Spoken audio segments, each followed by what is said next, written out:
Arsenal in the space of a week. 2-0 up, scintillating, absolutely ripped West Ham apart in the opening 30 minutes. 2 goals in 15, and they were flying. Nobody was doubting them. What a title race we were witnessing. The bounce back from the Liverpool game. They then give away a sloppy penalty indeed. And I've got to call it what it is.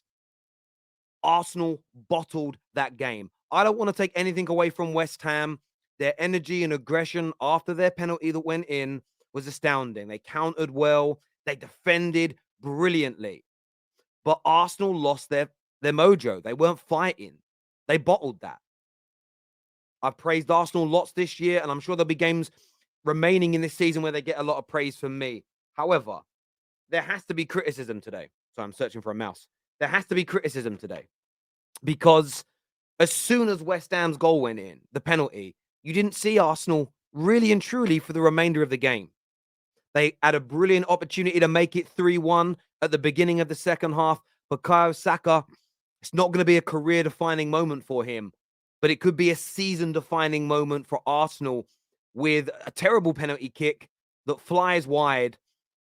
Although on paper, look, they've still got a 4-point lead with City with a game in hand. They on paper have a 1-point lead if City win that, but they've got to go to the Etihad. They've got to go away to Newcastle, and it's 2 games running, 2 weeks running, where they have led 2-0 and been the standout team. Brilliant football team. Looked maybe in the opening 30 minutes in the last 2 games is the best we've seen Arsenal all year. Legitimately. Last week's drop-off was put down to the Anfield crowd. Going to Anfield's hard, and I understood that as an excuse.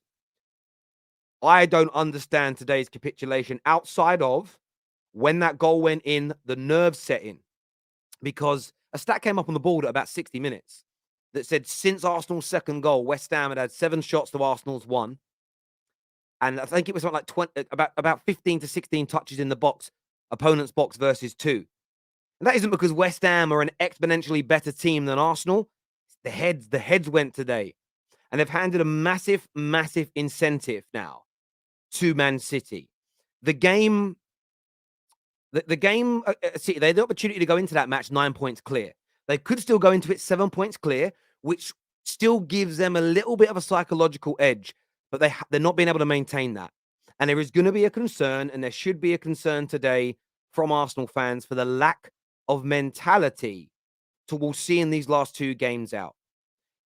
And listen, there'll be some gooners that will turn around and say, oh, I'm not listening to any negativity. That's entirely up to you. Your season shouldn't be written off. Your progression this year shouldn't be ripped apart, but you have to criticize the mistakes your team made. You as fans have a job to keep them honest. And that's what we saw today. Now, I am seeing a lot of controversy being spoken about online today in terms of the penalty. Was it a dive from Paqueta for this here? Was it a handball from Declan Rice in the build-up to that? We are going to talk about that with the panel when they come out a little bit later in the show. I understand why people are asking these questions. For me, I think the foul was a foul. 100%. Yeah, look, Paqueta left his leg dangling a little bit, but it was a silly bozo moment from Gabriel. I don't even think he needed to slide in. I think the touch from Paqueta was so over here. I think Holden was going to take that ball fairly comfortably. I'd have to rewatch it again. The handball from Declan Rice, I didn't see any VAR check looking at it, so I'm not sure if they did.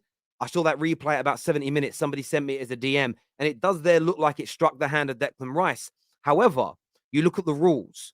I swear the rules and laws state that unless the player making an accidental handball is the one scoring the goal, it doesn't count as handball, I think. Man United have conceded about 3 goals in the last year that way. So I think it's maybe why we didn't hear about a VAR check. Maybe they already checked it. It was checked very quickly. But I understand some Arsenal fans, I've seen Arsenal fans call it a dive and a handball, and it shouldn't have been a penalty. So I want to gauge opinions on that on the show today. That is what we are here to do.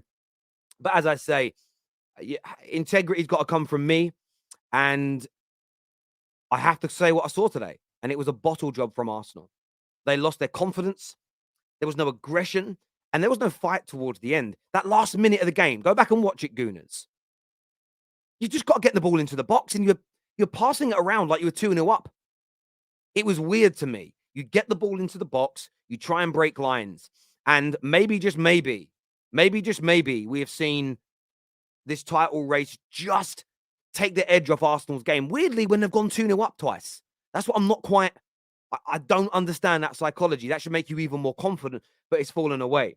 And a few people are saying, be scared of Arsenal with laughing emojis. Listen, Arsenal have scared every single person this year. My original prediction was they would come third, and you all laughed at it. I said they'd become a scary team. I'd said they'd become title challengers this year. I'm absolutely right. My redefined prediction that they'll win the league, if that doesn't happen, I'll take it on the chin, bruv. Like 110%, I'll take it on the chin. As long as all of you come here and admit you were wrong about Man United this year, but none of you have done that yet. So it is what it is. But 110%, it's a poor performance from them today. And a lot of people will pull on the fact that Gary Neville was right. He said this would happen in the run-in, and so far he is. And people like me, like my issue with Gary Neville, and I said it in the videos, go back and check. It was never that he was predicting City to win the league. It was he was playing down how good Arsenal have been. I'm not a fan of that. I don't like quality being played down. But his overall prediction that they just wouldn't cut it in these games could be happening. However, if Arsenal bounce back from this, win their next game, win at the Etihad, we'll be singing a different song. And that's why this is what I'd say to Arsenal fans. If you baby your team now and say, it's okay, we're proud of you, don't worry about it, you're not winning the title. If Arteta babies your team now, by the way, he's not going to do. Arteta is going to be ripping them new ones right now. He's going to be in their faces screaming. I don't think fans should throw the baby out with the bathwater, but you got to put pressure on your boys.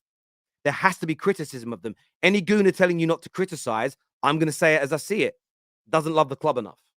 Cares more about how things look in public than actually what your club achieve. You need to put pressure through the airways, through social media, through the media this week on your players to step up their game. You absolutely have to. You must. It's imperative. If you baby them, if you say it's okay, we still gained a point, it's not a bottle job, it's not failure, that will seep into the dressing room. By the way, I'm saying this because it's what Tottenham fans have done for 50, 60 years. It's okay. We're proud of you. It doesn't matter. You have to demand the best. You have to. They're not going to hear what I say. I'm a Man United fan, but they'll listen to you on the show because they'll hear this stuff. This stuff will get clipped up. This stuff will go around. Arsenal fans have to be hard on their team for today's terrible performance after 30 minutes because it was a capitulation. It was an absolute capitulation. You could argue the football gods has something to do with it as well. I always say this before your teams play the game.